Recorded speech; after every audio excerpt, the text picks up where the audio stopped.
Tu mejor versión no es un sueño, es una decisión. A ver, es una idea muy común, ¿no? La de pensar que nuestras habilidades, nuestra personalidad, que todo eso ya viene, digamos, grabado en piedra desde que nacemos, como si estuviera definido por los genes. Pero ¿y si esa historia no fuera del todo cierta?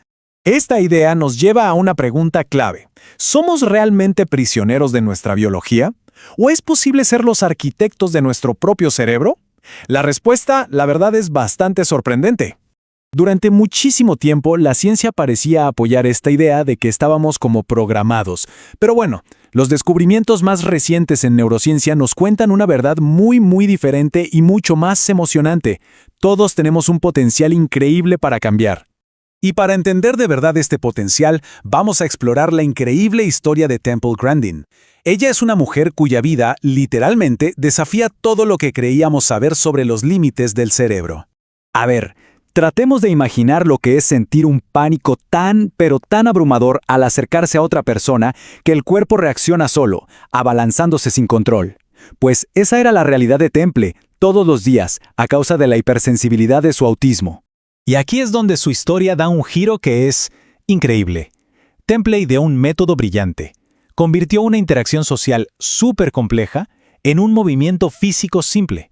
Se puso a practicar acercándose a las puertas automáticas de un supermercado una y otra vez durante horas, hasta que el movimiento se volvió totalmente instintivo. Y después, usó ese mapa mental para poder acercarse a la gente. Lo que estaba haciendo era, literalmente, rediseñar su propio cerebro. La transformación de Temple no fue ningún milagro. Fue el resultado de una propiedad fundamental del cerebro, un concepto que está revolucionando por completo nuestra comprensión de la mente. Este principio se llama neuroplasticidad, y es básicamente la capacidad que tiene el cerebro para reorganizarse constantemente, formando nuevas conexiones neuronales en respuesta a cada pensamiento, cada experiencia, cada acción. O sea, no es un hardware fijo, es más bien como un software vivo. Pensemos en el cerebro no como una máquina, sino como un ecosistema lleno de vida. Dentro de nuestra cabeza hay grupos de neuronas que están compitiendo constantemente por recursos y por territorio. Es un proceso que se ha llamado darwinismo neuronal, un sistema vivo que está en perpetuo cambio. Y esto no es solo una teoría, es algo que se puede ver físicamente. En un experimento clave, se entrenó a unos monos en una tarea que requería mucha destreza con los dedos, y a medida que mejoraban, el área de su cerebro dedicada a esos dedos creció visiblemente. Pero lo más interesante es que una vez que dominaron la habilidad, el área se hizo más eficiente y se encogió, como para liberar espacio para nuevos aprendizajes. La práctica no solo perfecciona, sino que de hecho esculpe físicamente el cerebro. Pero este cerebro plástico no solo aprende habilidades, hace algo mucho más profundo. Construye activamente nuestra percepción del mundo. Solemos pensar que nuestros sentidos son como una cámara de video, ¿cierto? Que capturan una imagen perfecta, objetiva de la realidad. Pero la verdad es mucho más extraña. De cualquier escena que estamos viendo, la fóvea del ojo solo ve con claridad un área del tamaño de la uña del pulgar, solo fragmentos. El cerebro toma esas pequeñas piezas de información, las compara con patrones que tiene guardados en la memoria y predice todo lo demás para crear una imagen completa, sin huecos. O sea, no vemos el mundo como es, lo creamos. Pero, ¿qué pasa cuando este sistema de construcción de la realidad falla? Para una mujer llamada Ricky, las consecuencias fueron devastadoras. Su cerebro no podía procesar bien la información visual, lo que hacía que las letras en una página parecieran desmoronarse. Durante 20 años la diagnosticaron erróneamente con problemas psiquiátricos, cuando la causa real era una falla en el sistema de percepción de su cerebro. Entonces, si el cerebro está en un cambio constante, ¿qué regla sigue? Bueno, hay una ley fundamental que gobierna cómo se distribuye su territorio.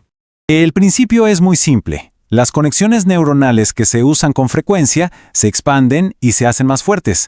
Las que se usan poco se debilitan y su territorio es invadido por funciones vecinas que son más activas. Es una competencia constante por el espacio neuronal. Un ejemplo realmente asombroso de esto se ve en las personas ciegas que leen braille. Los escáneres cerebrales muestran algo increíble. Cuando leen con los dedos, no solo se activa su centro del tacto, sino también su corteza visual. El área del cerebro que estaba destinada a la vista, al quedarse sin uso, es reclutada para poder ver a través del tacto. El cerebro simplemente no desperdicia nada. Y este principio lo vemos en todas partes. Los violinistas, por ejemplo, tienen un área cerebral mucho más grande dedicada a los dedos de la mano izquierda, que son los que usan sin parar. O pensemos en el fenómeno del miembro fantasma. Esto ocurre porque el área del cerebro que antes recibía señales del brazo o la pierna, ahora es invadida por áreas vecinas, como la de la cara, y eso crea sensaciones muy extrañas. Todo esto nos lleva a una conclusión muy poderosa. Si el cerebro es así de maleable, entonces tenemos la capacidad de moldearlo.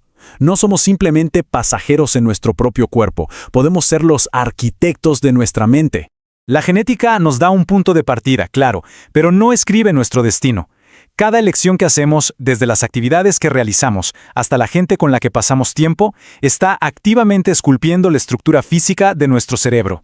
¿Y cómo se hace eso? Bueno, las herramientas son más sencillas de lo que parece. El movimiento, sobre todo algo como el baile o el tai chi, que coordinan mente y cuerpo, construyen nuevas vías neuronales. La conexión social es fundamental. Nuestros cerebros no evolucionaron en aislamiento, están diseñados para la comunidad. Y quizá lo más importante de todo es encontrar y perseguir una pasión, algo que nos dé propósito. Eso mantiene el cerebro vibrante, en un estado de crecimiento y aprendizaje perpetuo. Al final, toda esta ciencia nos deja con una pregunta profundamente personal.